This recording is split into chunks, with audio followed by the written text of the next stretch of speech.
एक गांव में एक किसान रहता था। उसके परिवार में उसकी पत्नी और एक लड़का था।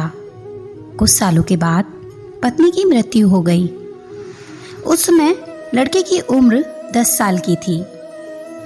कुछ समय बाद किसान ने दूसरी शादी कर ली और उस दूसरी शादी से उस दूसरी पत्नी से भी किसान को एक पुत्र प्राप्त हुआ। और किसान की दूसरी पत्नी की भी कुछ समय बाद मृत्यु हो गई। किसान का बड़ा बेटा जो पहली पत्नी से प्राप्त था, जब शादी के योग्य हुआ तब किसान ने बड़े बेटे की शादी कर दी। फिर किसान की भी कुछ समय बाद मृत्यु हो गई। किसान का छोटा बेटा जो दूसरी पत्नी से प्राप्त हुआ था और पहली पत्नी से प्राप्त बड़ा बेटा दोनों साथ साथ रहते थे। कुछ समय बाद किसान के छोटे लड़के की तबीयत खराब रहने लगी। बड़े भाई ने कुछ आसपास के वैद्यों से इलाज करवाया, पर कोई राहत ना मिली। छोटे भाई की दिन ब दिन तबीयत बिगड़ती जा रही थी और बहुत खर्च भी हो रहा था। ऐसे ही एक दिन बड़े भाई ने अपनी पत्नी से सलाह की कि यदि छोटा भाई मर जाए तो हमें इसके इलाज के पैसे खर्च नहीं करने पड़ेंगे, वो पैसे बच जाएंगे। और तो और जायदाद का आधा हिस्सा भी नहीं देना पड़ेगा। तब उसकी पत्नी ने कहा कि क्यों ना किसी वैद्य से बात करके इसे जहर दे दिया जाए। किसी को पता भी नहीं चलेगा और किसी का शक भी नहीं जाएगा। सब सोचेंगे कि बीमार था, बीमारी से मृत्यु हो गई। बड़े भाई ने ऐसे ही किया। एक वैद्य से बात की कि आप अपनी फीस बताओ। ऐसा करना, मेरे छोटे भाई को दवा के बहाने जहर दे देना। वैद्य ने भी बात मान ली और लड़के को जहर दे दिया और लड़के की मृत्यु हो गई। उसके भाई भाभी ने खुशियां मनाई कि रास्ते का कांटा निकल गया। अब सारी संपत्ति अपनी हो गई।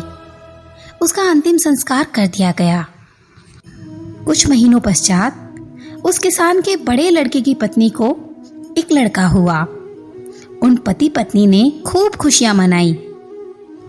बड़े ही लाड़ प्यार से अपने लड़के की परवरिश की और देखते ही देखते कुछ ही वर्षों में लड़का जवान हो गया।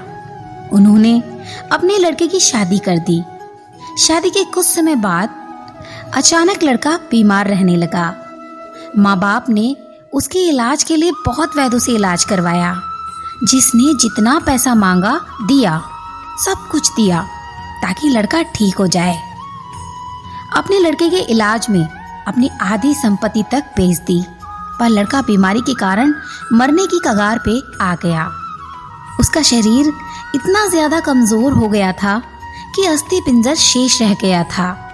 एक दिन लड़के को चारपाई पर लेटा रखा था और उसका पिता साथ में बैठा अपने पुत्र की ये दयनीय हालत देख रहा था। दुखी होकर उसकी ओर देख रहा था। तभी लड़का अपने पिता से बोला कि भाई, अपना सब हिसाब हो गया, बस अब कफन और लकड़ी का हिसाब बाकी है, उसकी तैयारी कर लो।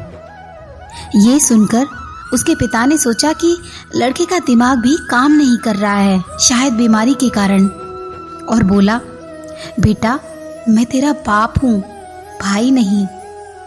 तब लड़का बोला, मैं आपका वही भाई हूँ जिसे आपने जहर खिलवाकर मरवाया था, जिस संपत्ति के लिए आपने मरवाया था मुझे।